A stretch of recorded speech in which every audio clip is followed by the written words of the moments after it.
Yes, we are live now.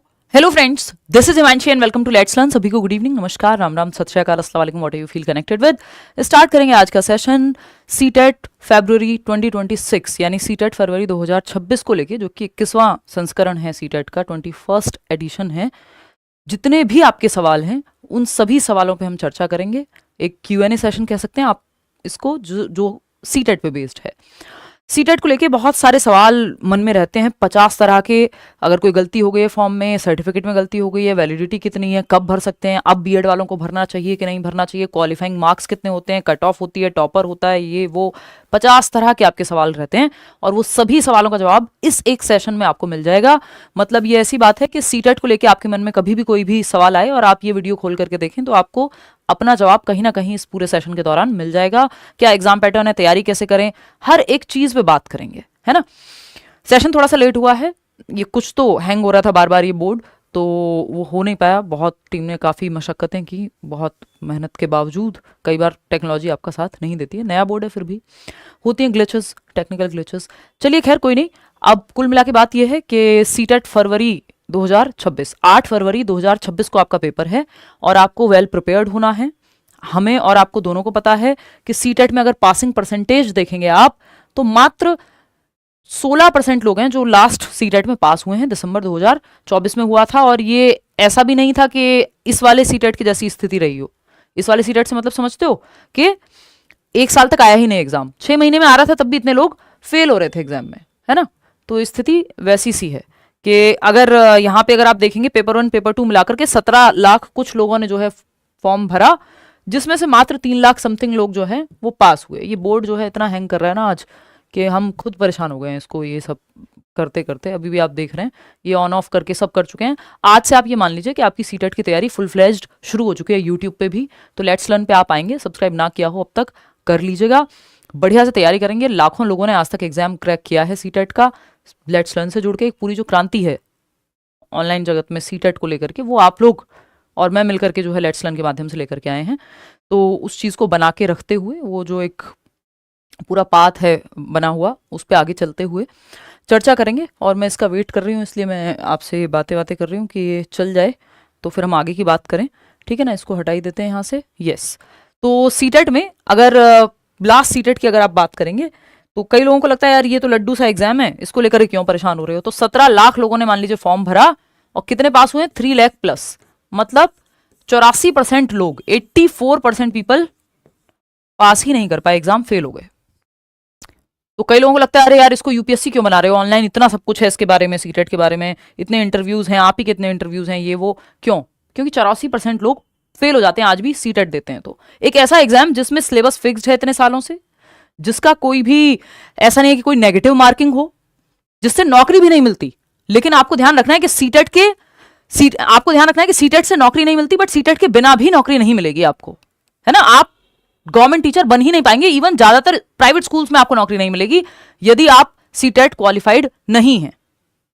और आगे आगे तो ये चीज और होने वाली है कि कहीं भी आपको नौकरी मिलेगी नहीं जब तक आप सीटेट क्वालिफाइड नहीं होंगे। एटलीस्ट टीचर तो आप नहीं बन पाएंगे किसी भी रूप में, ठीक है। अब ये मत कह देना मैं घर पे बैठ के ट्यूशन पढ़ा लूंगा, वो फिर कुतर्कों का कोई अंत नहीं होता है ना, तर्कपूर्ण बात करनी है। चलिए शुरू करते हैं। बहुत सारे सवाल हैं आपके मन में, सीटेट है क्या, क्वालिफाइंग मार्क्स कितने हैं, कैटेगरी में कितने हैं, अगर आप वैसे एससी में आते हैं, बाहर नहीं आते हैं, 50 तरह की बातें हैं, तमाम बातें आपकी क्लियर हो जाएंगी। आज से हम डेली मिल रहे हैं यूट्यूब पे, तैयारी करेंगे सीटेट की आगे, ठीक है। शुरू करते हैं फर्स्ट क्वेश्चन से, जो कि है what is the CTET exam, यानी सीटेट एग्जाम है क्या भाई। ये सीटीईटी बोल लीजिए आप इसको, और कौन दे सकता है। सीटेट क्या है, तो सीटेट आपका simple central teacher eligibility test, central teachers eligibility test, यानी 2011 से पहले ये चीज नहीं थी, टेट को लाया गया, है ना। चाहे वो सीटेट हो या स्टेट टेट्स हो, यूपी टेट हो, आपका अदर स्टेट के टेट हो, हरियाणा टेट हो, राजस्थान में आपका होता है। तो ये जो टेट एग्जाम को इंट्रोड्यूस किया गया 2011 में, कि एक फिल्टर ऐड हो टीचर्स में, यानी एक सीढ़ी लेकर के आओ कि जो टीचिंग ट्रेनिंग, बहुत सारे लोग, आपको भी पता है हमारे देश में डिग्री लेना, डिप्लोमा लेना कोई इतनी बड़ी बात तो है नहीं, एक्चुअल में नॉलेज होती नहीं है। फिर हम देखते हैं पियोन के एग्जाम के लिए पीएचडी वाला व्यक्ति जो है अप्लाई कर रहा होता है। तो वो प्रैक्टिकल नॉलेज कितनी है, पेडागोजी कितनी पता है किसी को, तो वो एक लेवल पे टेस्ट हो जाए, तो क्वालिटी बेहतर हो टीचर्स की, इसलिए सीटेट या टेट लेकर के आए 2011 में। जब ये आया था 2011 में, सीटेट का पहली बार एग्जाम हुआ, 1.5 घंटे का टाइम होता था उस टाइम, आज 2.5 घंटे का पेपर होता है। 1.5 घंटे में 150 नंबर का ही पेपर था, 1 या 2% रिजल्ट था 2011 में, और ये बहुत सालों तक चला, जब तक ऑनलाइन में इस तरह का रेवोल्यूशन आ नहीं गया या हम लोग ले नहीं आए, है ना, कि रिजल्ट जो है जाकर के 5% 10% तक पहुंचा। तो कहानी ये है कि आपको एक सीढ़ी एड ऑन हो जाए कि आपने टीचिंग ट्रेनिंग किया, अब उसमें से लोग फिल्टर हो जाएं सीटेट करके, उसके बाद फिर आप जॉब की तैयारी कर पाएं, गवर्नमेंट जॉब की तैयारी कर पाएं, या प्राइवेट स्कूल में भी कई जगह पे ये चीज मैंडेटरी हो ही जाएगी, कई जगह पे है भी कि आपको प्रेफरेंस सीटेट अगर आप पास हैं तो ही मिलेगी। तो सीटेट एक एलिजिबिलिटी एग्जाम है जो आपको मान्यता देता है कि हाँ भाई अब इसके आगे आप एलिजिबल हैं नौकरी लेने के लिए। आपकी कोई भी स्टेट गवर्नमेंट या सेंट्रल गवर्नमेंट अगर फॉर्म निकालती है कि दिल्ली में फॉर्म निकले हुए हैं तो आप फॉर्म भर पाएंगे, उत्तर प्रदेश में निकले हुए हैं तो आप भर पाएंगे, ज्यादातर स्टेट गवर्नमेंट सीटेट को मानती हैं, कुछ को अगर छोड़ दें, बाकी अपने अपने स्टेट के सबके टेट होते ही हैं। जैसे उत्तर प्रदेश में अगर आपका यूपी टेट नहीं भी है तब भी सीटेट माना जाएगा अगर आप सीटेट कर लेते हैं। ये बताने की मुझे बिल्कुल जरूरत नहीं है कि सीटेट फरवरी 2026 जो है वो इतना महत्वपूर्ण क्यों है। जो ऑलरेडी वर्किंग टीचर्स हैं उनके लिए सुप्रीम कोर्ट ने लॉ निकाल दिया है कि आप टीचर नहीं रह पाएंगे, आपको फोर्सफुली रिटायर करा दिया जाएगा, वॉलंटरी रिटायरमेंट दिला देंगे आपको यदि आप सीटेट क्लियर नहीं करते हैं विद इन नेक्स्ट 4 years और 2 years टाइम पीरियड, जो भी हमने लास्ट टाइम डिस्कस किया था। तो जो ऑलरेडी जॉब में हैं जो टीचर्स, उनको भी इस बार सीटेट देना है और क्लियर भी करना है। नेक्स्ट टाइम सिलेबस चेंज हो जाए, पैटर्न चेंज हो जाए, किसी को नहीं पता, क्योंकि सिलेबस और पैटर्न चेंज होने की संभावना है बहुत समय से, बस हो नहीं रहा, 4 लेवल पे चला जाए एग्जाम, तो इसलिए भी जरूरी है। फिर दूसरा, आपको पता है इस बार कई लोगों की वैकेंसी मिस हुई है जिन्होंने पिछली बार सीटेट क्लियर नहीं कर पाए थे, क्योंकि हर 6 महीने में होता है, लेकिन इस बार 1 साल से नहीं हुआ। तो जो ईएमआरएस की तैयारी कर रहे थे, जिनका ईएमआरएस का जिन्होंने फॉर्म भरा है वो नहीं भर पाए, जिनका सीटेट नहीं था, तो इसके बिना नौकरी नहीं मिलती, इससे भी नौकरी नहीं मिलती, तो करके तो मिलेगी ही मिलेगी, एटलीस्ट बिना करे तो नहीं मिलेगी, इतनी गारंटी है, करके मिले ना मिले। तो ईएमआरएस का फॉर्म, D+B का फॉर्म, कितने सारे फॉर्म्स आपके निकल गए क्योंकि सीटेट क्लियर नहीं था। तो ये मौका नहीं छोड़ना है। कई बार नहीं पता होता सीबीएसई कब पेपर ले, कितने टाइम बाद ले, हालांकि होता है साल में 2 बार, तरीके से होना भी चाहिए, लेकिन आपका चांस मिस होगा तो आपको बुरा लगेगा कि आप पेपर में बैठ भी नहीं पाए क्योंकि आपका सीटेट नहीं हुआ था। दूसरा, अभी केंद्रीय विद्यालय और नवोदय विद्यालय की वैकेंसीज आने वाली हैं, तो ये जरूरी है कि आप सीटेट करके रखें। अपियरिंग में अलाउ कर देते हैं कि इन बिटवीन भी आ गई तो ये वाले जो सीटेट एस्पिरेंट्स होंगे उनको मौका मिलेगा। लास्ट टाइम ऐसा हुआ था केंद्रीय विद्यालय में, लास्ट टू लास्ट टाइम की बात है। नेक्स्ट क्वेश्चन क्या है, तो ये एक एलिजिबिलिटी वाला एग्जाम है सीटेट, जो आप टीचिंग ट्रेनिंग के बाद दे सकते हैं। तो सवाल आता है कि अच्छा ठीक है, मान लिया एक एलिजिबिलिटी का क्राइटेरिया है, एक फिल्टर लगा दिया गवर्नमेंट ने कि टीचर बनने से पहले, टीचिंग की जॉब लेने से पहले आपको टेट या सीटेट देना होगा। दूसरा क्वेश्चन आपके मन में आता है कि ये दे कौन सकता है पेपर, कि सीटेट कौन दे सकता है, ये बताओ। क्या 12th के बाद दे दें, ग्रेजुएशन के बाद दे दें, मास्टर्स के बाद दे दें, MA BA करके 12th करके? नहीं दे सकते। कौन देगा फिर? What are the eligibility criteria, या इसका what is the eligibility criteria, eligibility criteria है क्या, कौन एलिजिबल है सीटेट देने के लिए? ठीक है, फटाफट से देखते हैं। सिंपल बात है, आपने TTC टीचिंग ट्रेनिंग कोर्स किया हुआ हो या आप करने जा रहे हो, बिना टीचिंग ट्रेनिंग के प्रोफेशनल कोर्स के आप सीटेट नहीं दे सकते, अपने डायरेक्ट एकेडमिक्स के बाद नहीं दे सकते। एकेडमिक्स बोले तो डायरेक्ट आपने 12th किया, बिना ट्रेनिंग के आप सीटेट नहीं दे सकते, कि 12th किया, ग्रेजुएशन किया, मास्टर्स किया, नहीं दे सकते आप सीटेट जब तक आपके पास कोई टीचिंग ट्रेनिंग का कोर्स ना हो, या तो आप कर रहे हो टीचिंग ट्रेनिंग कोर्स या करने जा रहे हो। कौन से होते हैं teaching training course? DED, DLED, BTC, BEd, BLEd, आजकल इंटीग्रेटेड टीचर एजुकेशन प्रोग्राम आ गया ITEP। तो जो भी टीचिंग ट्रेनिंग कोर्सेज हैं उनके बिना आप सीटेट नहीं दे सकते, वो आपको करने होते हैं। कब दे सकते हो आप? भाई आप अपने टीचिंग ट्रेनिंग कोर्स के पहले दिन में भी हो तब भी दे सकते हो, ये NCTE कहता है आपका, है ना। वो चक्कर नहीं है कि फर्स्ट ईयर में होगे तब दे पाओगे, सेकंड ईयर में होगे तब दे पाओगे, नहीं। CBSE क्लियरली मानता है ये बात, NCTE का गाइडलाइन है कि अगर आपने टीचिंग ट्रेनिंग कोर्स में एडमिशन ले लिया पहले दिन में भी, तो भी आप सीटेट देने के लिए एलिजिबल हैं। नेक्स्ट पे चलते हैं। तो आपने टीचिंग ट्रेनिंग कोर्स किया हुआ हो या कर रहे हो तभी आप सीटेट दे पाओगे, सिंपल बात। नेक्स्ट क्वेश्चन है सीटेट सर्टिफिकेट वैलिडिटी। ठीक है, आपने कर लिया क्वालिफाई, कितने नंबर पे होता है, क्या होता है, वो भी अभी आएंगे। वैलिडिटी कितनी है? तो इसका सिंपल जवाब है, 2021 में इन्होंने कर दिया था if I am not wrong, तो कि लाइफ टाइम वैलिडिटी है, NCTE कहता है। क्या है? लाइफ टाइम, जीवन भर। और ये रेट्रोस्पेक्ट में लागू होता है नियम, मतलब जब 2011 में सीटेट आया था और 2021 तक 10 सालों तक यही रहा है कि आप सीटेट का पेपर देंगे और 7 साल तक सर्टिफिकेट आपका वैलिड माना जाएगा अगर आप सीटेट क्रैक कर लेते हैं तो।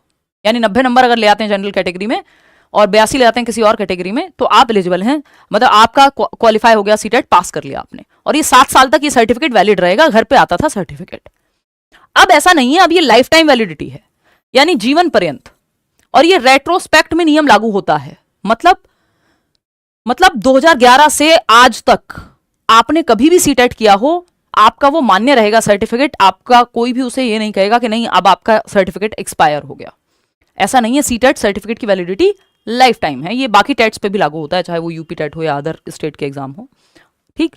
तो ये 7 ईयर्स है, ऐसा नहीं है, चाहे आपने कभी भी पेपर दिया हो, है ना, 2011 में दिया हो, 12 में दिया हो, आज तक एक बार भी यदि आपने सीटेट क्लियर किया है तो आप हमेशा के लिए सीटेट पास माने जाएंगे, आप क्वालिफाइड हैं, लाइफ टाइम वैलिडिटी है, ठीक है। एज का कोई बैरियर होता नहीं है सीटेट देते समय, कोई एज बैरियर नहीं है, कोई एज लिमिट नहीं है सीटेट की।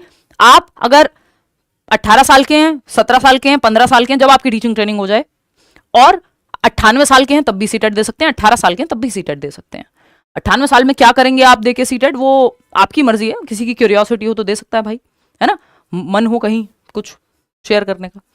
तो लाइफ टाइम वैलिडिटी है, एज बार कोई नहीं है, नंबर ऑफ अटेम्प्ट्स पे कोई लिमिट नहीं है, कितनी भी बार आप सीटेट दे सकते हैं, कितने भी साल के हैं अगर आप तो सीटेट दे सकते हैं, कोई भी दिक्कत उसमें नहीं है। और एक बार अगर आपने कर लिया क्वालिफाई सीटेट तो कोई दिक्कत नहीं है, फिर आपको दोबारा देने की जरूरत नहीं है, मन करे तो दे सकते हो, ठीक है।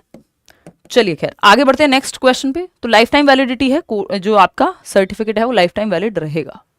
आती है बात जिसपे बहुत ज्यादा सवाल आप लोगों के रहते हैं कि what is the cut off और क्वालिफाइंग मार्क्स फॉर सीटेट। कई लोगों को लगता है कट ऑफ निकलती है सीटेट की, तो इस बार तो जो है मान लीजिए इतने पे मेरिट गई है और अगले साल इतने पे जाएगी और कोई टॉप करेगा। तो सीटेट में ना तो कोई कट ऑफ होती, ना ही कोई टॉपर होता।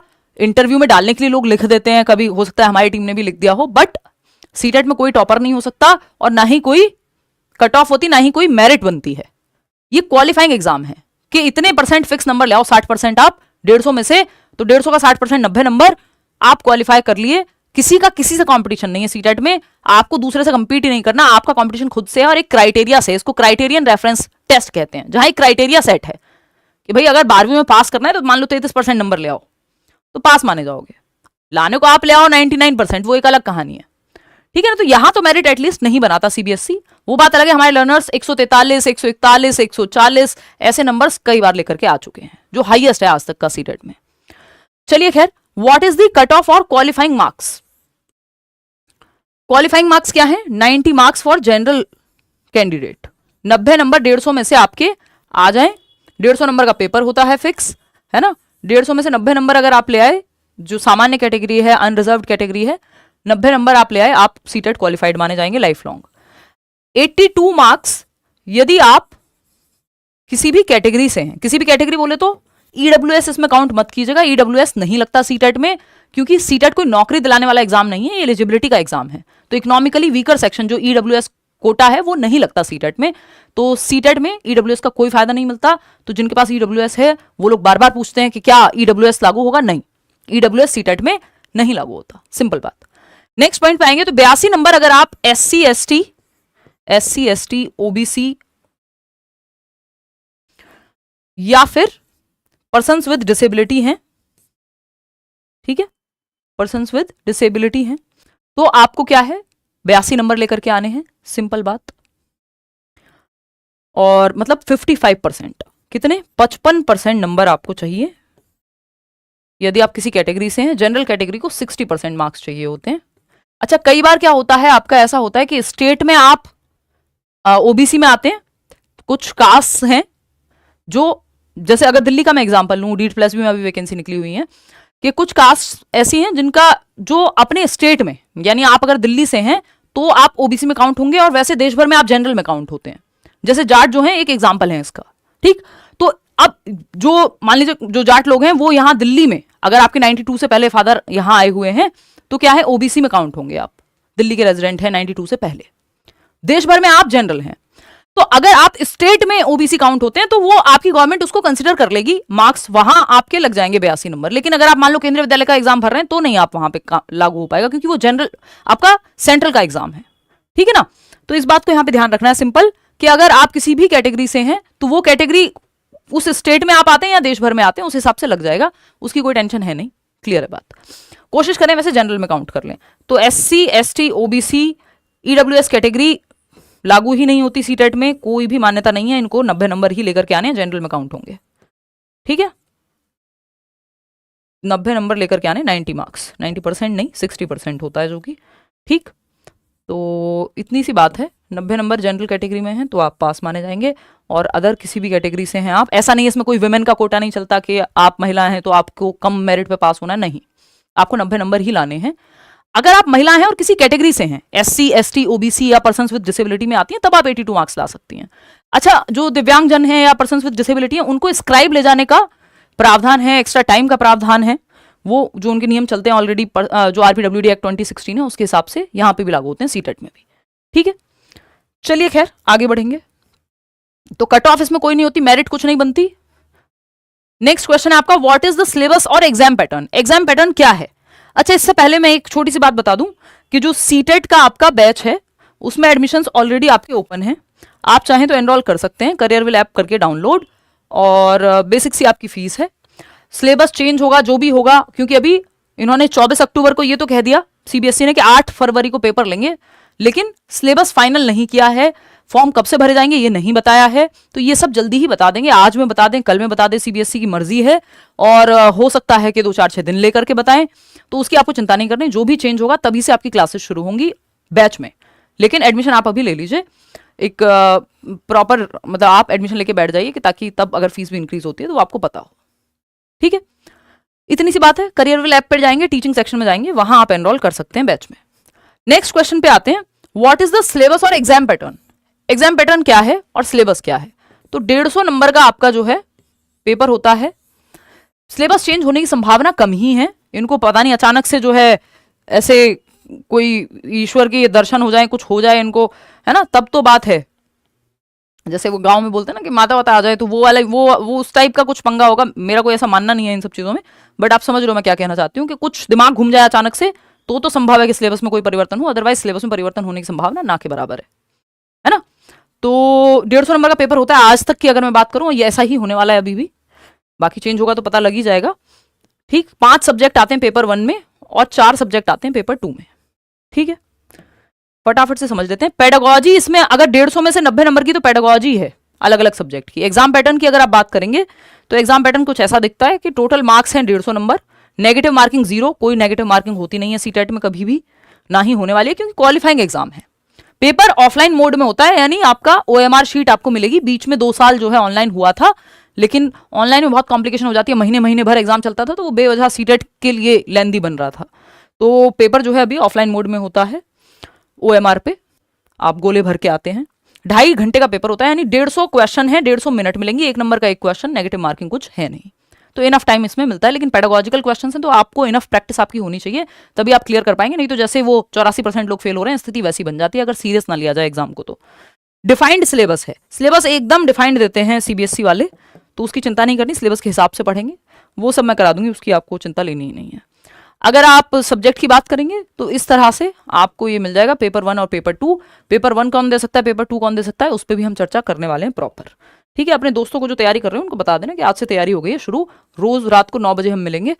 CDP 30 नंबर की, जिसको बाल विकास कहते हैं हम, ये पेपर 2 में भी सेम है, पेपर 1 में भी सेम है। जो कॉमन टॉपिक्स है उनका सिलेबस सेम ही है, जैसे CDP जो आएगी पेपर 1 और पेपर 2 में वो सेम ही आएगी।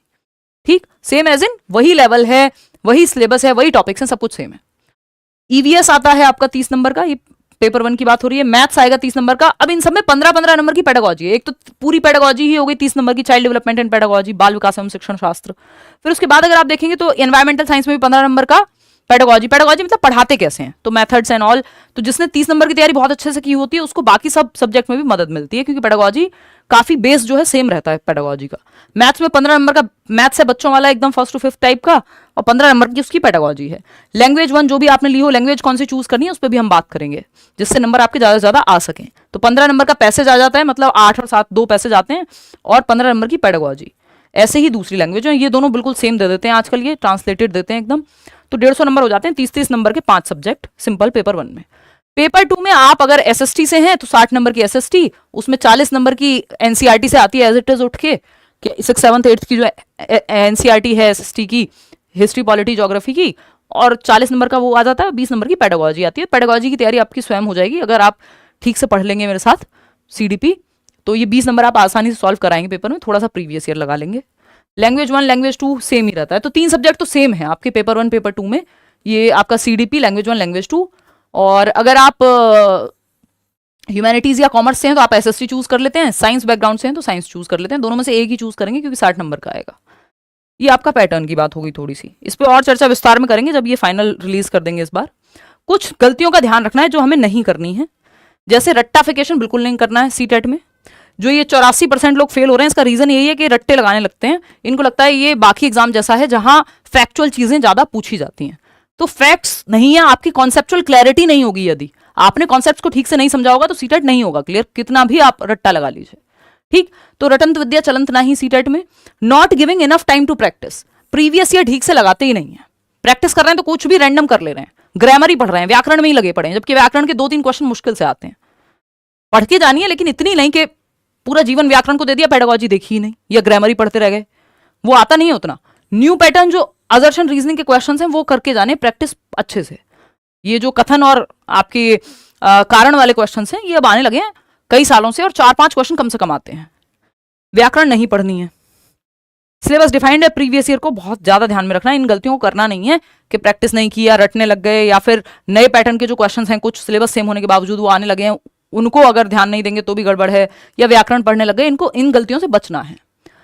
Is there any negative marking, तो इसका जवाब मैं आपको ऑलरेडी दे चुकी हूं कि सीटेट में कोई भी नेगेटिव मार्किंग ना होती है ना होने वाली है, क्योंकि ये एलिजिबिलिटी का एग्जाम है ना। आपको बस क्वालिफाई करना है कि भाई 90 नंबर ले आओ 150 में से अगर आप जनरल कैटेगरी से हो, और 82 नंबर ले आओ अगर आप किसी भी कैटेगरी से हो, SC ST OBC।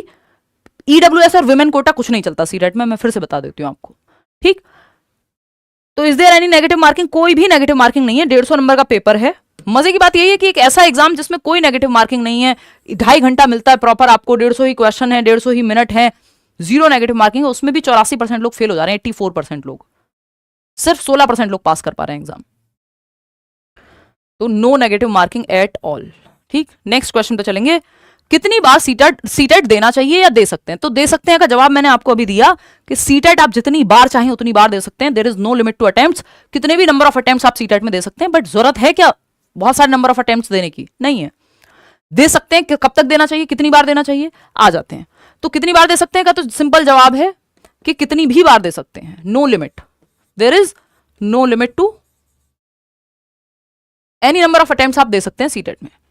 चाहिए की बात अगर आप करेंगे, मेरे से पूछेंगे कि सीटेट देना कितनी बार चाहिए, तो सिंपल, अगर आपने जनरल कैटेगरी में सीटेट पास कर लिया है जिस दिन, उसके बाद आपको ये देने की जरूरत नहीं है। जरूरत तो नहीं है कैटेगरी में भी यदि कर लिया है, बट कई स्टेट में आप कैटेगरी में आते हैं, सेंट्रल गवर्नमेंट में आप जो है जनरल में काउंट होते हैं, तो वो सब इशू ना हो, कल को कोई नियम बदल जाए, तो ये आपका 90 नंबर जिस दिन आ गए हो गया। आपका मन है, ऐसा नहीं है कोई, आप केंद्रीय विद्यालय के इंटरव्यू में जाएंगे, किसी सरकारी नौकरी के लिए जाएंगे तो कोई आपसे पूछेगा कि ज्यादा नंबर क्यों नहीं लाए थे सीटेट में, कोई दिक्कत नहीं है, उससे क्वालिफाई हो गए, अब आप बैठ सकते हैं आगे नौकरी के लिए।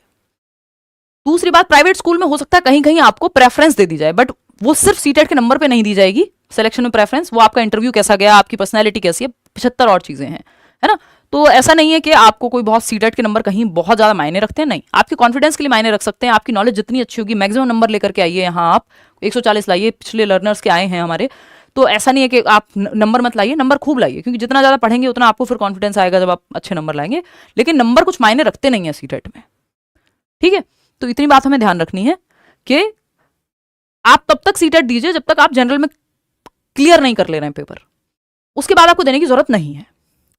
कोई भी मार्कशीट आप लगाना चाहते हैं या जो सर्टिफिकेट है सीटेट का लगाना चाहते हैं, वो आपकी मर्जी है।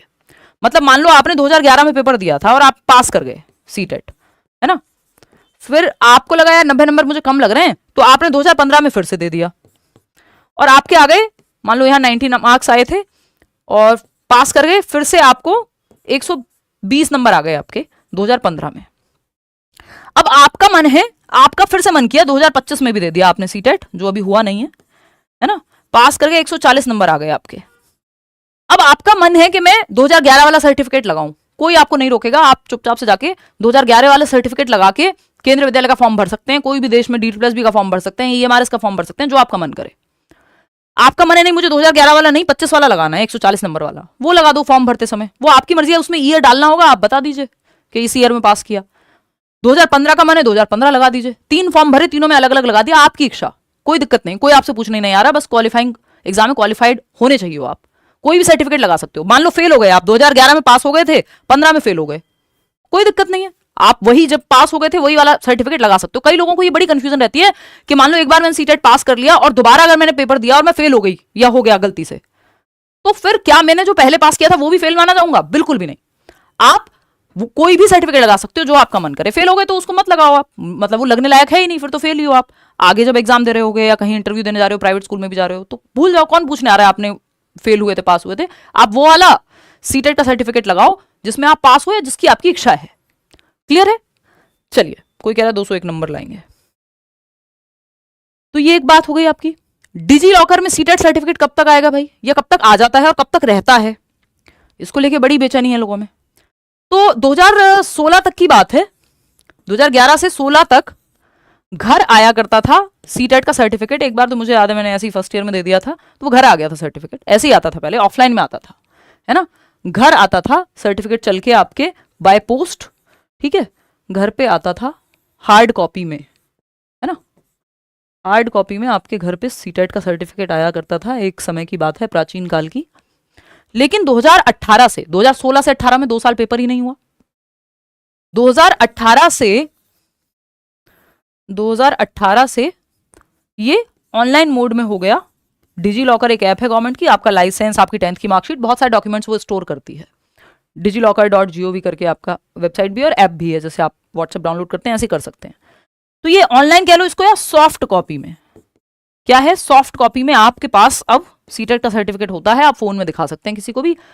पेपर होने के या रिजल्ट आने के 15-20 दिन बाद, विद इन 2 मंथ्स आ जाता है ये, विद इन अ मंथ, कई बार इन पे डिपेंड करता है, 1 महीने, 1.5 महीने, 15 दिन, जब चाहे दे देते हैं डिजी लॉकर में आपका सर्टिफिकेट। लेकिन वो आपको डाउनलोड करके रख लेना है। आपका डिजी लॉकर आपके फोन नंबर से, रजिस्टर्ड नंबर से वो होना चाहिए लिंक्ड, और आपके आधार कार्ड से। तो वो आप एक बार वहां डाउनलोड कर लेंगे, फिर वो जीवन भर आप रख सकते हैं। ये कहते हैं हमारी तरफ से, सीबीएसई वाले कहते हैं 2 महीने तक रहता है डिजी लॉकर में सर्टिफिकेट, उसके बाद हमारी कोई जिम्मेदारी नहीं है अगर आप डाउनलोड नहीं करते हैं, या जो भी सर्टिफिकेट, या फिर ये कह लीजिए कि जो भी सीटेट का वो कहते हैं कि डेटा है उनके पास, तो वो कह रहे हैं हम तो भाई 2 महीने तक स्टोर करते हैं, उसके बाद आपकी चिंता है। तो वो एक बेसिक बात है जो मैं आपको बताना चाह रही थी। हाँ, कुछ स्टेट्स हैं जहां सीटेट अलाउड नहीं है, या वो नहीं मानते, वो चाहते हैं उनकी स्टेट का 2 टेट, वो एक अलग कहानी है, बट ज्यादातर जगह पे मान्य है। तो इतनी बात होपफुली आपको क्लियर हो गई होगी कि डिजी लॉकर में अगर आप डाउनलोड करके रख रहे हैं तो आप कभी तक रखिए, उसकी कोई दिक्कत नहीं है, बट डाउनलोड कर लीजिए और अपने आधार कार्ड को और जो आपका रजिस्टर्ड नंबर है उसको डिजी लॉकर से अटैच करके रखिए, और उसी नंबर को आप फॉर्म जब भर रहे होंगे, फॉर्म फिलिंग कर रहे होंगे सीटेट की, तो उसी नंबर का इस्तेमाल कीजिए, उसी ईमेल आईडी का इस्तेमाल कीजिए, बार बार वो सब मत बदलिए, फिर दिक्कत होती है, आपको सारे डॉक्यूमेंट्स एक जगह नहीं मिल पाएंगे। ठीक है, तो ये एक बात हो गई। नेक्स्ट क्वेश्चन पे चलते हैं। बीएड वाले बोथ पेपर दे सकते हैं क्या, और डीएलएड वाले पेपर 1 पेपर 2 दोनों दे सकते हैं?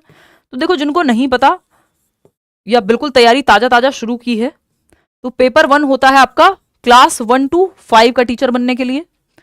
पेपर 2 होता है आपका 6th to 8th का टीचर बनने के लिए। बात सही है नहीं? 6th to 8th का टीचर बनने के लिए। अब बीएड को प्राइमरी से बाहर निकाल दिया गया है। दुखद है कि अच्छा है, कुछ लोगों के लिए अच्छा है, कुछ लोगों के लिए दुखद है। हालांकि मुझे खराब इसलिए लगता है कि कई सालों तक, 2018 से आई थिंक 24 तक या 23 तक, 5-6 सालों तक लोगों को कहा गया कि नहीं भाई आप दे सकते हो, प्राइमरी में अप्लाई कर सकते हो। फिर एक दिन सुप्रीम कोर्ट का वर्डिक्ट आ गया, क्योंकि वो चीज़ चल ही रही थी, समय लगता है हमारे देश में, तो वो फिर बाद में क्लियर हुआ कि नहीं, बीएड वाले नहीं दे सकते। तो जिन लोगों ने उस बहाने या उस वजह से, उस रीज़न से बीएड किया था, उनको दिक्कत हुई। बट ये सब चीज़ें गवर्नमेंट के लॉज हमारे हाथ में नहीं होते, इसलिए जब मौका मिले एग्जाम क्लियर कर लेना चाहिए।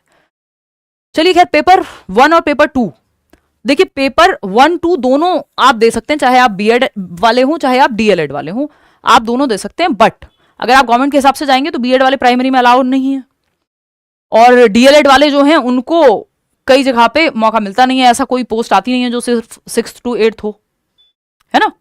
यूपी में कई जगह पे अलग चीजें हैं, या किसी स्टेट में है। आपकी अगर इच्छा है कि आपने मान लीजिए बीएलएड किया है, या कोई ऐसा कोर्स है जो आपको लगता है दोनों जगह काम आ सकता है, या कल को फ्यूचर में आ जाएगा, या आप प्राइवेट में लगा देंगे, तो आपकी मर्जी, आप दोनों का फॉर्म भर तो दोनों सकते हैं, उसमें कोई दिक्कत नहीं है। आप दोनों पेपर दे सकते हैं, किसी एक में फेल भी हो गए तो भी कोई दिक्कत नहीं है। जिसमें पास हो गए वो सर्टिफिकेट आप लगा सकते हैं, है ना, ऐसी कोई बाउंडेशन नहीं है। यहां पे बात रही तो ये आपकी इच्छा है, लेकिन पता है आपको कि बीएड वालों को अलाउ नहीं कर रहे हैं प्राइमरी में, तो अगर आपकी फाइनेंशियल कोई भी दिक्कत है कि आपको 1500 का एक और फॉर्म भरना पड़ेगा या ज्यादा पैसे लगेंगे, तो फिर आपकी मर्जी है। जनरली अगर आप सामान्य तौर पर कहेंगे कि अगर एक ही पेपर भरना हो तो आप पेपर 1 भरिए, अगर आपने डीएलएड किया है, बीएलएड किया है, यानी प्राइमरी का लेवल का कोई भी कोर्स अगर है, और पेपर 2 आप भरिए यदि आपने बीएड किया हुआ है। ठीक है, ये बेसिक सी बात है। दे आप दोनों सकते हैं, वो आपकी इच्छा है कि आप रखना चाह रहे हैं फ्यूचर में, कभी अलाउ कर दें बीएड को या डीएलएड का कुछ और हो जाए, भाई कहीं मौका मिले 8th वाली में, तो आपकी इच्छा है, आप करके रखना चाहते हैं एक बार, तो आप दोनों के लिए अप्लाई कर सकते हैं, कोई दिक्कत नहीं है। ऐसा भी कर सकते हैं एक बार एक कर लिया, दूसरी बार में दूसरा कर रहे हैं, हालांकि तीन सब्जेक्ट तो ऐसे 90 नंबर जो कॉमन आते हैं दोनों में, तो उसका भी कोई इशू नहीं है ना। आगे बढ़ेंगे, ये भी आपको क्लियर हो गया होगा। नेक्स्ट क्वेश्चन पे चलते हैं। फरवरी 2026 का सीटेट जरूरी क्यों है? सिंपल बात, आप तैयारी कर रहे हैं सब मिल करके, इसके मैंने वैसे कई जवाब दे दिए कि अगर आप ये नहीं करते हैं तो क्या हो सकता है। एक तो 4 लेवल पे सीटेट जा सकता है, जो बहुत दिनों से बात चल रही है, जिसपे हम पहले भी चर्चा कर चुके हैं कि भाई जो पूरा एनईपी में, नेशनल एजुकेशन पॉलिसी में कहा गया है ना कि जो हम कहते हैं 534 यानी FPMS, foundational, preparatory, middle, secondary stage, इन चारों के लिए अलग अलग लेवल पे सीटेट होने लग जाए। अभी सिर्फ 2 लेवल पे होता है, तो वो होगा, सिलेबस चेंज होगा, ऑफ कोर्स पैटर्न चेंज हो सकता है, तो बहुत सारे चेंजेस आने की संभावना है। तो वो चेंजेस आए उससे पहले आप अगर कर लेंगे, और फिर क्योंकि आप अभी टीचिंग ट्रेनिंग में भी है ना, तो भी फॉर्म भर दीजिए। आप अपने डीएलएड के, डीएड के, बीएड के फर्स्ट ईयर में, फर्स्ट डे में एडमिशन भी लिया है अगर अपने टीचिंग ट्रेनिंग कोर्स में, तो आप फॉर्म भर दीजिए, मजाक में क्लियर हो जाएगा। आप अगर सर्दी पढ़ लेंगे ना, सिर्फ लेट्स लर्न पे आके भी अच्छे से, पेपर कहीं नहीं गया, फ्री नोट्स भी इतने दिए हुए हैं। ठीक है, बैच में पढ़ लेंगे तो फिर तो कोई दिक्कत ही नहीं है, वहां तो फिर आपका ना कोई डिस्ट्रैक्शन है, मॉक टेस्ट, प्रीवियस ईयर, सब कुछ आपको एक जगह मिल जाएगा, सारे टीचर्स अलग अलग सब्जेक्ट पढ़ाएंगे, वो एक अलग कहानी है। तो ये जरूरी है कि कल को चेंजेस क्या आ जाए आपको नहीं पता। सीटेट जैसे अभी इस बार साल में एक बार हो रहा है, ऐसा कुछ हो जाए, होना नहीं चाहिए, बट होने को तो कुछ भी हो जाता है, कई बार डिले होती हैं चीजें। अब कितने लोगों का मौका छूट गया ईएमआरएस में अप्लाई करने का, DEET+ भी, पीआरटी, टीजीटी में अप्लाई करने का, यूपी में, तो बहुत सारी समस्याएं होती हैं। तो आपको नहीं पता कि कल कौन सी वैकेंसी आ जाए और आपके पास सीटेट नहीं हो तो उसकी वजह से दिक्कत हो जाए, या कल को एग्जाम पैटर्न या सिलेबस चेंज कर दें, है ना, ऑनलाइन हो जाए पेपर, क्या हो जाए किसी को नहीं पता होता कि क्या कौन सा चेंज कब आ जाए।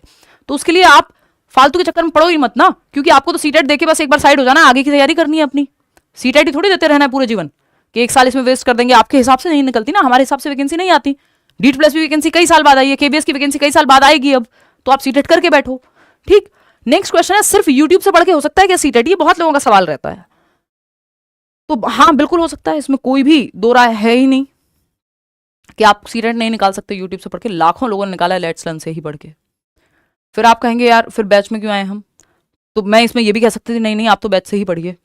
देखिए, ये totally individual to individual vary करेगा कि आपका कितना फोकस बन पाता है। पता चले आप यूट्यूब पर पढ़ने आते हैं, ऐड देखने लगते हैं, साइड में कोई गाने की वीडियो आ रही है, किसी का व्लॉग आ रहा है, वो देखने लगते हैं, तो डिस्ट्रैक्शंस यूट्यूब पे होते हैं।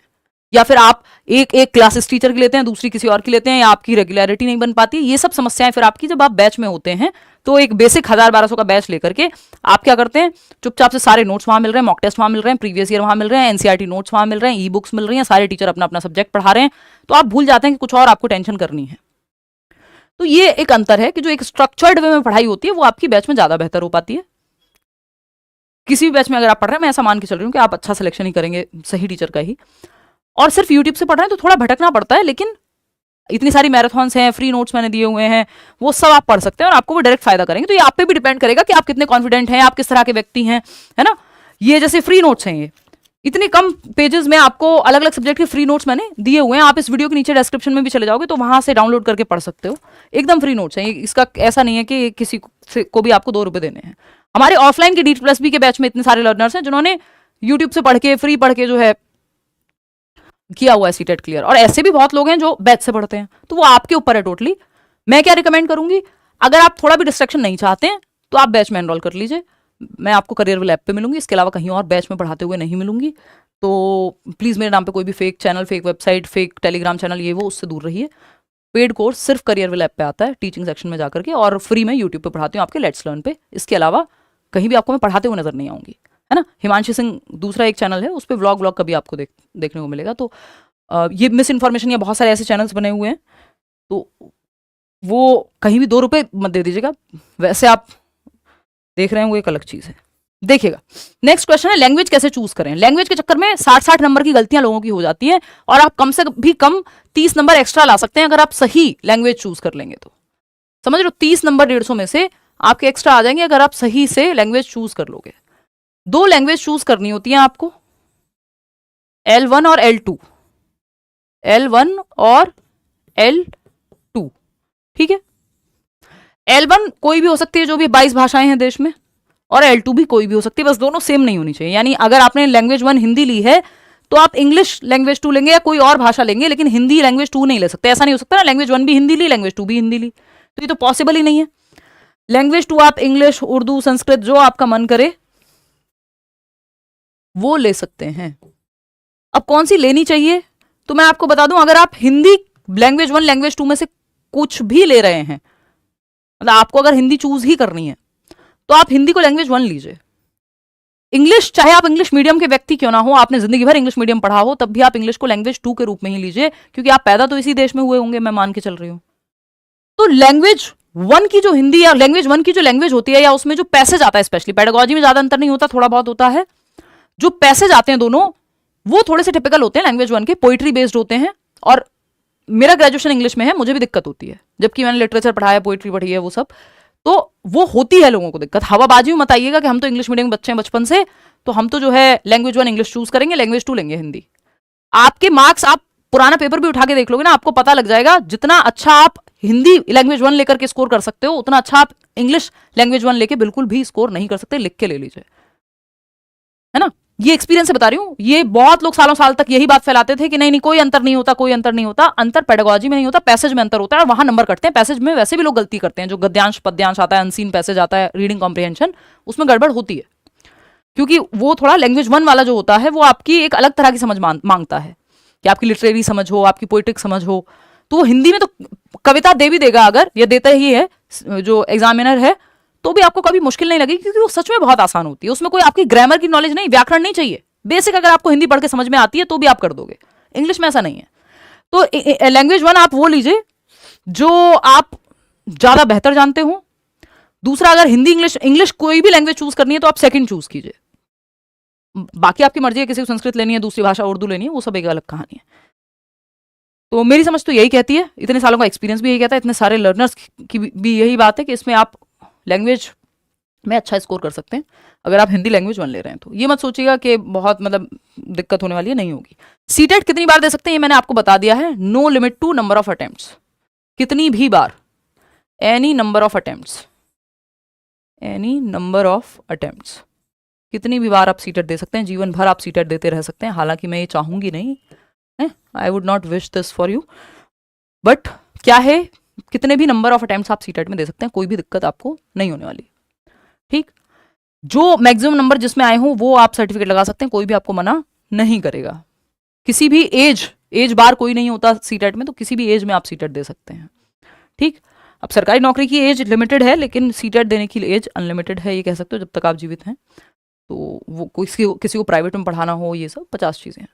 कितनी भी बार दे सकते हैं। कोई भी सर्टिफिकेट आप लगा सकते हैं सीटेट का, जिसमें ज़्यादा नंबर आए हों, क्वालिफाई जिसमें ना हुए हों, फेल हो गए हों, उसको साइड रख सकते हैं। ये आपके हाथ में। आगे बढ़ते हैं। नेक्स्ट क्वेश्चन है बीएड सब्जेक्ट कॉम्बिनेशन की जो ये दिक्कत, या कई लोगों को लगता है कि नहीं, अगर हमने जो है, देखो सामान्य तौर पे ये होता है कि अगर आपने बीएड किया है, पेपर 1 में तो कोई सब्जेक्ट की चॉइस होती नहीं है, वहां तो सभी के लिए 5 सब्जेक्ट आते हैं, Hindi, English, CDP, EVS, maths, यही। लेकिन पेपर 2 में 4 सब्जेक्ट आते हैं आपके, हिंदी, इंग्लिश, पेडागोजी यानी सीडीपी, और चौथा आपका एसएसटी या साइंस में से चूज करना होता है आपको, एसएसटी या फिर साइंस एंड मैथ्स। ये 60-60 नंबर में दोनों में से कोई एक चूज करते हैं आप। तो अगर आप ह्यूमैनिटीज बैकग्राउंड के व्यक्ति हैं, आर्ट्स के व्यक्ति रहे हैं या कॉमर्स के व्यक्ति रहे हैं, तो जनरली आप एसएसटी चूज करते हैं। इसके लिए आपको एनसीईआरटी पढ़नी पड़ती है, 6 to 8 की एज इट इज आ जाता है। लेकिन अगर आप बीएससी किया है आपने, मतलब एमए किया है आपने, या बीकॉम किया है आपने, तो वो आप एसएसटी ले लेंगे। लेकिन अगर आपने साइंस पढ़ा है यानी बीएससी किया है, तो आप फिर साइंस या मैथ्स वाला ऑप्शन चूज करते हैं। बाकी आप दोनों में से कुछ भी कर लेंगे, ऐसा नहीं है कि वो सीबीएसई वाले आपको बुला के कहेंगे, या आगे एग्जामिनर जो भी आप एग्जाम देंगे उसमें कहा जाएगा आपने सीटेट में ये क्यों नहीं लिया था। वो मैटर करता नहीं है, कई केसेस में मैंने देखा है। कुछ भी आप ले सकते हैं। सीटेट सर्टिफिकेट में अगर गलती है तो क्या करें भाई? पिताजी के नाम में गलती हो गई, माता जी के नाम में गलती हो गई, सीटेट के सर्टिफिकेट में आपके नाम में गलती हो गई, आपके गांव के नाम में गलती हो गई, है ना, या किसी और चीज में गलती हो गई, आपका कैटेगरी आपने गलत भर दी कि आप जनरल से थे बट आपने ओबीसी भर दिया, तो सीटेट सर्टिफिकेट में अगर किसी भी प्रकार की गलती है तो क्या वो सुधर सकती है? तो जवाब है हाँ और ना दोनों। क्यों कह रही हूं मैं ऐसा? सीबीएसई कहता है अपने ऑफिशियल क्यूएनए में या एफएक्यू में, जो उन्होंने वेबसाइट पे अपलोड किया हुआ है, आप जाकर के पढ़ सकते हैं, कि भाई अगर आप कोई भी गलती करते हैं सीटेट सर्टिफिकेट में या सीटेट का फॉर्म भरते समय, तो आपको करेक्शन का मौका नहीं मिलेगा। एक करेक्शन विंडो होती है, ऑनलाइन फॉर्म जब निकलेंगे आपके, उसके कुछ टाइम बाद तक चेंजेस का वो मौका देते हैं सीबीएसई वाले। उस करेक्शन विंडो के बाद आप कोई भी चेंज नहीं करा सकते हैं। और ऑफलाइन तो बिल्कुल भी मत चले जाना कि सीबीएसई के सेंटर कोई एंटरटेन नहीं करेगा, ऐसा उन्होंने लिखा हुआ है साफ साफ कि आप करेक्शन नहीं करा सकते। अगर कोई भी गलती आपके सीटेट के फॉर्म फिलिंग में या सर्टिफिकेट में है तो सीबीएसई वो करेक्ट नहीं करेगा। जैसे ही वो विंडो, करेक्शन विंडो खत्म हो जाती है फॉर्म भरने के बाद, कुछ टाइम तक रहती है वो। लेकिन इसमें मैं हाँ क्यों कह रही थी, एक तो ये जवाब हो गया सीबीएसई का, जो सीबीएसई ने अपने एक फॉर्मेट में प्रॉपर दिया हुआ है वेबसाइट पे सीटेट के बारे में, कि सीटेट में चेंजेस नहीं होंगे, सिंपल बात। ऑफलाइन में तो बिल्कुल एंटरटेन नहीं करेंगे आपको। लेकिन दूसरे बहुत सारे लोगों का ये एक्सपीरियंस रहा है कि आप यदि एक एफिडेविट लगा देते हैं, बता देते हैं, वो सर्टिफिकेट लगा देते हैं, अपने जो ओरिजिनल सर्टिफिकेट्स होते हैं, मान लो 10th में आपका नाम कुछ और है, फॉर्म में कुछ और भर गया है, तो ये 2-4 डॉक्यूमेंट लेकर के आप अगर सीबीएसई के ऑफिस चले जाते हैं तो आपकी बात मान ली जाती है, चेंजेस कर दिए जाते हैं। तो ऐसा भी हुआ है, क्योंकि अब इन्होंने ऑफिशियली ये बात, जो लेटेस्ट इनका फ्रीक्वेंटली आस्क्ड क्वेश्चंस हैं जो सीटेट की वेबसाइट पे डले हुए हैं, उसमें इन्होंने कह दिया कि ऑफलाइन हम एंटरटेन नहीं करेंगे। तो मे भी कल को हो जाए, तो वो सीबीएसई के मूड के ऊपर है कि कल को आप लेके गए एफिडेविट और सारी चीजें, चेंज हो जाता है, बहुत लोगों का हुआ है। बट अगर वो मना करना चाहेंगे 1 मिनट में कर देंगे कि हमने तो बताया हुआ था वेबसाइट पे।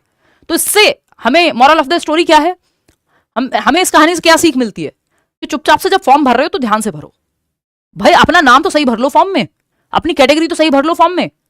एग्जाम सेंटर तो करेक्शन विंडो में भी चेंज नहीं होता। तो एक सिंपल बात है यहाँ पे कि मान लो आप फॉर्म भरेंगे कल को, किसी साइबर कैफे वाले भैया से भरवा रहे हैं, खुद से भरिए वैसे तो मैं ये कहूंगी, तो बहुत ध्यान से बैठ के वहां भरवाइए अगर भरवा भी रहे हैं। तो इसमें सिंपल है कि एक करेक्शन विंडो के बाद, मतलब मान लो सीटेट के फॉर्म भरे जाने हैं 1 महीने तक, उसके बाद के 15 दिन तक एक करेक्शन विंडो रहेगी, या 10 दिन तक, जो भी है। उस करेक्शन विंडो में तो आप चेंज कर देंगे कि आपका नाम गलत भर गया, आपने देखा, सही कर लिया, कोई बात नहीं, फॉर्म भरते समय। और जो कंफर्मेशन पेज आता है वो नए वाला डाउनलोड कर लिया जो आपने चेंज किया है उसके साथ। फिर वो कंफर्मेशन पेज से ना आपको वो मिलता है, कल को आप जब सेंटर में जाते हैं एग्जाम देने, तो वो जरूरी होता है। एप्लीकेशन नंबर आपके पास होना चाहिए, फॉर्म भरते समय ईमेल आईडी और ये फोन नंबर वगैरह सही डालिएगा। अब अगर हम देखें इसके बाद आपका चेंज नहीं होगा, ऐसा सीबीएसई कहता है, बट एफिडेविट वगैरह लगा करके लोगों ने किया है। तो हो सकता है कि जब आप सीबीएसई के ऑफिस जाएं पड़पड़गंज, तो दिल्ली में, तो एफिडेविट लगाएं, रिक्वेस्ट करें, तो वो मान ले बात। हो सकता है वो ना माने बात, ज्यादा चांसेस है मान लेते हैं, बट यू नेवर नो, क्योंकि उन्होंने वेबसाइट पे लिखा हुआ है हम चेंजेस नहीं कराएंगे, सिंपल बात। तो करेक्शन विंडो में ही चेंज करके देख लीजिए, उसी दौरान चेक कर लीजिए कि कोई गलती तो नहीं हुई है। होपफुली आपको जवाब मिल गया होगा। चलिए आगे बढ़ते हैं। नेक्स्ट क्वेश्चन क्या है, और 2-4-6 सवाल आपके रहते हैं। फिर आपका ऐसा कोई भी सवाल जो आप इधर उधर कमेंट करते रहते हैं, परेशान होते रहते हैं कि क्या ये हो सकता है, क्या वो हो सकता है, क्या, वो आप मुझे बता दीजिएगा। अगर इसके अलावा भी आपके मन में कोई सवाल रह जाए, वैसे तो इस सेशन के बाद नहीं रहेगा, तो आप कमेंट्स में बता दीजिएगा। मैं अलग से कभी टाइम निकाल के एक अलग से वीडियो बना दूंगी कि भाई इसका जो समाधान है वो ये है ना। वैसे मैं अलग अलग वीडियोस में बताती रही हूँ समय समय पे, बट फिर भी कई लोगों को कंफ्यूजन रहता है, ठीक है ना। हाउ टू प्रिपेयर, कैसे तैयारी करें भाई सीटेट की, कौन सी किताबें इस्तेमाल करें, है ना। ये 2 सवाल हैं, बहुत ही मन में आपके व्याकुलता रहती है इन सवालों को लेके। सीटेट करने के लिए, सीटेट एग्जाम पास करने के लिए कौन से किताबें पढ़ें और कैसे तैयारी करें, ये 2 सवाल बहुत रहते हैं। किताबों की अगर बात करेंगे आप मुझसे, मैं सिंपल कहूंगी आप प्रीवियस ईयर क्वेश्चंस लीजिए, और जो फ्री नोट्स मैंने आपको दिए हुए हैं लेट्स लर्न से, नीचे डिस्क्रिप्शन बॉक्स में आपको लिंक मिल जाएगा, आप सर्च कर लेंगे टेलीग्राम पे तो भी मिल जाएंगे, लेट्स लर्न की वेबसाइट पे भी मिल जाएंगे, फ्री है एकदम, 1 रुपया नहीं देना आपको। तो बुक्स के नाम पे जो आपको फ्री नोट्स मिले हुए हैं वो आप कर लीजिए। और अगर कोई बुक लेनी ही है, बहुत आपके अंदर इच्छाएं हैं, तो सिर्फ प्रीवियस ईयर क्वेश्चंस की एक बुक उठा लीजिए। मार्केट में बहुत सारी किताबों में गलतियां होती हैं, तो वैसे तो आप सीटेट की वेबसाइट से डायरेक्ट डाउनलोड करके कर लेंगे तो ज़्यादा बेहतर है। लेकिन अगर बुक लेनी ही है तो कोई एक प्रीवियस ईयर क्वेश्चन की बुक आप कोई भी उठा सकते हैं जो आपका मन करे। साथ में फ्री नोट्स या मैराथन सेशंस मैंने कराए हुए हैं इतने सारे, वो साथ में आप देख सकते हो, है ना। प्रिपेयर करने के यही 2-3 तरीके हैं कि प्रीवियस ईयर क्वेश्चंस आपको भरपूर प्रैक्टिस करने हैं, और आप क्या कर सकते हैं, साथ में फ्री नोट्स पढ़ सकते हैं और मैराथन सेशंस देख सकते हैं।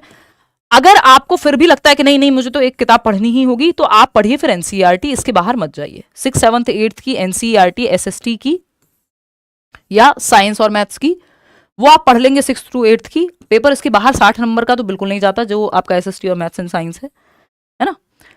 थर्ड फोर्थ फिफ्थ क्लास की ईवीएस पढ़ लेंगे पहली से पांचवी कक्षा के लिए, पेपर 1 के लिए, तो वो इनफ हो जाएगा। तो अगर आपको बुक्स पढ़नी है तो NCERT books, previous year questions की एक बुक ले सकते हो या सीटेट की वेबसाइट से डाउनलोड कर सकते हो। और इसके अलावा अगर आप देखेंगे तो मैंने फ्री नोट्स दिए हुए हैं लेट्स लर्न पे, वो आप सर्च कर लीजिए free notes by Himanshu Singh, और या नीचे डिस्क्रिप्शन बॉक्स में लिंक मिल जाएगा। या फिर दूसरी चीज है, आपको सिंपल लेट्स लर्न की ऐप पे जाके मॉक टेस्ट दे सकते हो, इतने सारे सेट्स पड़े हुए हैं, प्रीवियस ईयर पड़े हुए हैं, क्विज दे सकते हो डेली, तो वो आप कर सकते हो। ठीक है, चलिए आगे बढ़ेंगे। Next, when will results be declared, कब होते हैं रिजल्ट्स जनरली डिक्लेयर, या कब होता है सीटेट का रिजल्ट डिक्लेयर? तो मैं आपको बता दूं, 15 दिन में, पेपर होने के 15 दिन बाद आ जाती है आंसर की, ऑफिशियल आंसर की, और एक उसके 15 दिन बाद आ जाता है आपका रिजल्ट इसका सीटेट का। यानी सीटेट का एग्जाम होने से 1 महीने के अंदर अंदर आपका आ जाता है रिजल्ट, और सीटेट का 15 दिन के, सीटेट का एग्जाम होने के 15 दिन बाद आंसर की आ जाती है ऑफिशियल, और सीटेट का रिजल्ट आ जाता है 1 महीने 1.5 महीने के अंदर अंदर। सिंपल, ठीक। चलिए आगे बढ़ेंगे। इस सीटेट कंडक्टेड ऑनलाइन और ऑफलाइन, ये मैंने आपको बता दिया है कि अब पहले 2020-21 की बात है तो 2 साल इन्होंने ऑनलाइन भी लिया था, लेकिन अब नहीं लेते हैं, ऑफलाइन होता है पेपर, ओएमआर शीट पे होता है पेपर अभी। ठीक है, तो उसकी आपको दिक्कत नहीं लेनी है, नेगेटिव मार्किंग कुछ है नहीं। इतनी बात क्लियर है? कोई दिक्कत परेशानी दर्द समस्या? What is the language of the CTET paper, ये कई लोगों के मन में सवाल रहता है कि सीटेट का जो पेपर आता है वो हिंदी में आता है कि इंग्लिश में आता है। मैं तो हिंदी मीडियम से हूं, तो अगर मैंने हिंदी भर दिया तो क्या इंग्लिश नहीं मिलेगी? क्या गलती से इंग्लिश भर दिया तो हिंदी नहीं मिलेगी? कोई टेंशन नहीं लेनी, पेपर बाइलिंगुअल आता है, पेपर आता है आपका बाइलिंगुअल, 2 भाषाओं में आता है, हिंदी और इंग्लिश। तो आपको एक साइड हिंदी देखने को मिलेगी, दूसरी साइड इंग्लिश देखने को मिलेगी, आप दोनों में से जो चाहें उस भाषा में सवाल पढ़ सकते हैं। लैंग्वेज है तो देखो वो तो एक ही भाषा में आएगी, अगर आप हिंदी वाला सेक्शन देखो तो हिंदी में आएगी, वो थोड़ी इंग्लिश में ट्रांसलेट होकर आएगी। लेकिन हिंदी और इंग्लिश की जो पेडागोजी है, हिंदी इंग्लिश, हाँ पेडागोजी स्पेशली हिंदी और इंग्लिश की सेम आती है, बस ट्रांसलेटेड होती है। ठीक है ना, तो अगर किसी को हिंदी में नहीं समझ आ रही तो वो इंग्लिश में जाके देख सकता है। अच्छा, एक चीज और है कि अगर आपका क्वेश्चन हिंदी में गलत आया है लिखा हुआ, तो इंग्लिश को ही फाइनल माना जाता है। हिंदी में मिस्टेक को ये लोग कंसिडर करते हैं कि हाँ हो सकती है हमसे, लेकिन जो इंग्लिश वाली साइड होती है उसको फाइनल मानते हैं पेपर में, अगर हिंदी की साइड कोई गलती है भी तो ये आपको ध्यान रखना है कि एक बार जब जिस क्वेश्चन में आप कंफ्यूज हो कि भाषा समझ नहीं आ रही, इंग्लिश की साइड झांक के देख लो। ठीक, पेडागोजी, वैसे भी पेडागोजी के बहुत सारे टर्म्स हैं जो इंग्लिश में ज्यादा आसान पड़ते हैं। नेक्स्ट क्वेश्चन है, is CTET mandatory for government school teaching jobs? Yes it is. देखिए 11th-12th के टीचर के लिए अभी तक सीटेट नहीं होता है, इवेंचुअली हो जाएगा, लेकिन अगर आपको इस देश में सरकारी मास्टर या मास्टर नहीं बनना है तो आपको सीटेट क्रैक करना पड़ेगा। जो भी सेंट्रल गवर्नमेंट या स्टेट गवर्नमेंट के एग्जाम्स हैं सब जगह पे जो है सीटेट मांगा जाता है, कोई इक्का दुक्का कोई रेयर केस होगा किसी स्टेट में, अदरवाइज है नहीं। आप केंद्रीय विद्यालय में अप्लाई करेंगे तो आपको सीटेट पास होना चाहिए, आप नवोदय विद्यालय में अप्लाई करेंगे तो आपको सीटेट पास होना चाहिए, आप ईएमआरएस में अप्लाई करेंगे आपका सीटेट पास होना चाहिए, आप दिल्ली में अप्लाई करेंगे DSSB में आपका सीटेट पास होना चाहिए, है ना, आप आर्मी पब्लिक में अप्लाई करेंगे वहां भी आपका सीटेट पास होना चाहिए। मतलब सीटेट तो आपको पास करना ही है यदि आपको सरकारी टीचर बनना है तो, सिंपल बात। तो ये जरूरी है, ज्यादातर स्कूल में हो जाएगा, या तो बड़े स्कूल्स में आज भी है कि प्राइवेट स्कूल में भी वो आपको प्रेफरेंस देते नहीं है यदि आपका सीटेट पास ना हो। तो सीटेट, अगेन मैं वही कहूंगी, सीटेट से नौकरी नहीं मिलती, बट सीटेट के बिना भी नौकरी नहीं मिलती। कई लोगों का तो यही सवाल रहता है कि क्या सीटेट करके नौकरी मिल जाएगी, क्या CBSE दे देगा हमें नौकरी सीटेट के बाद? स्कूल में नौकरी मिल जाती है सीटेट करके? सीटेट करके कोई नौकरी नहीं मिलती, सीटेट करके एक सर्टिफिकेट मिलता है कि अब आप ऑफिशियली सरकारी नौकरी के लिए अप्लाई करने के लिए एलिजिबल हुए हैं। ये करना ही पड़ेगा, पहली सीढ़ी है या दूसरी सीढ़ी है। पहली सीढ़ी हम मान लेते हैं आपकी टीचिंग ट्रेनिंग, फिर आपने सीटेट दिया, तीसरी सीढ़ी आपकी नौकरी है। When is CTET conducted? साल में 2 बार होता है आपका सीटेट। अगर आप कोई समस्या ना आए, कोई तूफान तनाव ना रहे CBSE को, तो 2 टाइम्स आपका एग्जाम होता है, या तो जनवरी और दिसंबर में। ऐसा कई बार हुआ है, पहले जनवरी और दिसंबर में लेते थे, अभी क्या है जुलाई और दिसंबर में भी लेते हैं बहुत बार, है ना। तो ये लेकिन साल में 2 बार होने की पूरी पूरी संभावना रहती है, और 2 बार सीटेट होता है साल में। किसी किसी साल इनको चक्कर आ जाते हैं तो ये सो जाते हैं, है ना। जैसे इस साल हुआ कि पिछले साल दिसंबर लास्ट में जो है पेपर हुआ था मिड दिसंबर में, और अब 2024 से सीधा 26 में हो रहा है पेपर, फरवरी में। 2016 से 18 में ऐसा ही हुआ, सितंबर 2016 को पेपर लेके CBSE सो गया और दिसंबर 2018 में जागा कि दिसंबर 2018 में सीधा पेपर आया। लगभग 2 साल 3 महीने पेपर ही नहीं हुआ।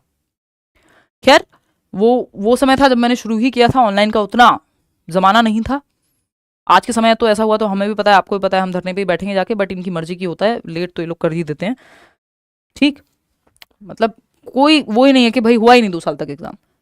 कहना है चेंज माई एग्जाम सेंटर, ये आप पहले से ध्यान रखिएगा। एक बार जब आप फॉर्म भर देंगे सीटेट 2026 फरवरी 2026 के जब आप फॉर्म भर रहे होंगे, तो एग्जाम सेंटर एक बार में ही चूज कर लीजिएगा, बाद में चेंज नहीं होगा। ऐसा सीबीएसई ने कहा हुआ है साफ साफ। करेक्शन विंडो में भी एग्जाम सेंटर चेंज करने का मौका आपको नहीं मिलेगा। तो ये 3 प्रेफरेंस भरवाता है आपसे, मैं अभी आपको बता देती हूँ। जब आप एग्जाम सेंटर भर रहे होते हैं तो पहली प्रेफरेंस वो भरिए जो आपके पास पड़ता हो, मिलेगा नहीं मिलेगा पता नहीं। जैसे मान लीजिए मैं दिल्ली से हूं, तो मैं पहली प्रेफरेंस दिल्ली भर दूंगी। दूसरी प्रेफरेंस मान लीजिए मैंने गाजियाबाद भर दिया, या मैं फरीदाबाद की साइड रहती हूँ तो मैंने फरीदाबाद भर दिया, सोनीपत की साइड रहती हूँ तो मैंने सोनीपत भर दिया, है ना। तीसरी प्रेफरेंस आपकी कोई भी हो सकती है, फरीदाबाद मतलब एनसीआर में आप भरेंगे, नोएडा हो सकता है, वॉटेवर।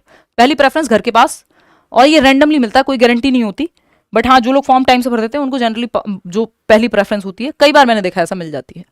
एग्जाम पैटर्न पे हमारी चर्चा ऑलरेडी हो चुकी है।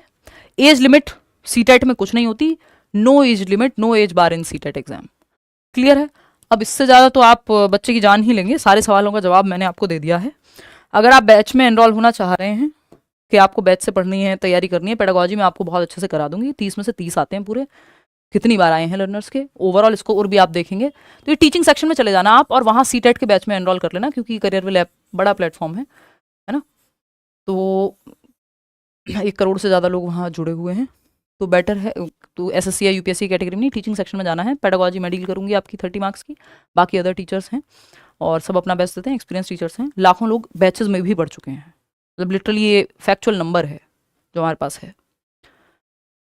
तो ये एक बात है, कह सकते हो आप इन अ वे क्या मतलब, अभी तक भी मुझे लगता है ये बात फैक्चुअली ही रहेगी, क्योंकि इतने साल से हम लोग कर ही रहे हैं कि शायद सबसे ज़्यादा स्टूडेंट्स जो है पढ़ लिए हैं करियर एग्जाम पे, सीटेट के लिए। अगर करियर उस पर ऐप पे लेट्स लर्न पे तो आप लोग जुड़ते ही हैं। तो ये सब ठीक है, ये सब मतलब हाउ डज इट मैटर, जीवन चलता रहता है, लोग आते रहते हैं, चलते रहते हैं, हम सीखते रहते हैं, आप पास करते रहते हैं एग्जाम।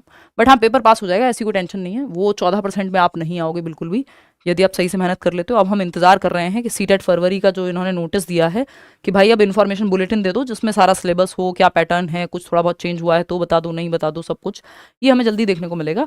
और कल से हम तैयारी शुरू कर देंगे। कल शाम 9 बजे से हम लोग मिलेंगे, और 9 बजे अपना टाइम रहता है सालों साल से। 9 बजे हम मिलेंगे, जो प्रीवियस ईयर का पेपर है उसका एनालिसिस करेंगे, जो हम करते ही आए हैं, जो अपना वो बस आपको, अगर आप लेट्स लर्न पे नहीं जुड़े हैं, सब्सक्राइब नहीं किया, वो करके रख लो, बेल आइकॉन प्रेस करके रख लो कि नोटिफिकेशन आप तक पहुंच जाए। और इस बार प्रॉपर तैयारी करेंगे सीटेट पे। ऐप पे क्लासेस जैसे ही एक बार ये लोग फाइनल सिलेबस दे दें तो हम शुरू कर देंगे, बट आप इतने एनरोल कर सकते हो, बैच में एनरोल कर लो, ठीक है।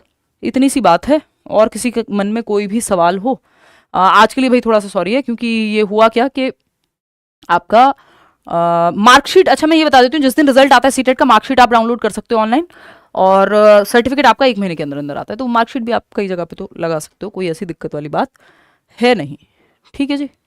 और कोई सवाल आपके मन में हो, आपको लग रहा हो नहीं नहीं कुछ तो हमें पता होना चाहिए, तो वो टोटली जो है आपके ऊपर है, आप पूछ सकते हैं बिना किसी हिचकिचाहट के, ठीक है।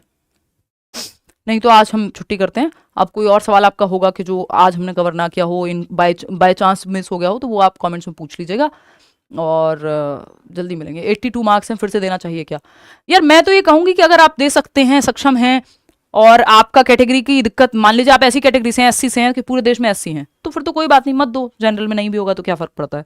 लेकिन कई कैटेगरीज में, स्पेशली ओबीसी में, ये होता है कि आप किसी स्टेट में तो जनरल काउंट हो रहे हैं, किसी में ओबीसी, तो उस केस में आप 90 नंबर एटलीस्ट ला के रखिए।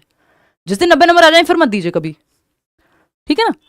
चलिए, टेक केयर, बाय बाय। कोई बात हो तो आप पूछ लीजिएगा। कल मिलते हैं 9 बजे, पेपर एनालाइज करेंगे, और अब से तैयारी आपकी फुल फ्लैज शुरू है। यूट्यूब पे तो एटलीस्ट हम शुरू कर ही रहे हैं, बैच में तब से शुरू कर देंगे जैसे ही ये लोग फाइनल सिलेबस लेकर के आते हैं, पूरा एग्जाम पैटर्न वगैरह, एक इन्फॉर्मेशन बुलेटिन आ जाए जिसमें फॉर्म फिलिंग की डेट, ये सब कुछ क्लियर हो जाएगा। Thank you so much. Like share subscribe कर दीजिएगा, ना किया हो तो, और कमेंट्स में बताइएगा आपके विचार। धन्यवाद। सीटेट आपका मस्त क्लियर हो जाएगा, वो आप बस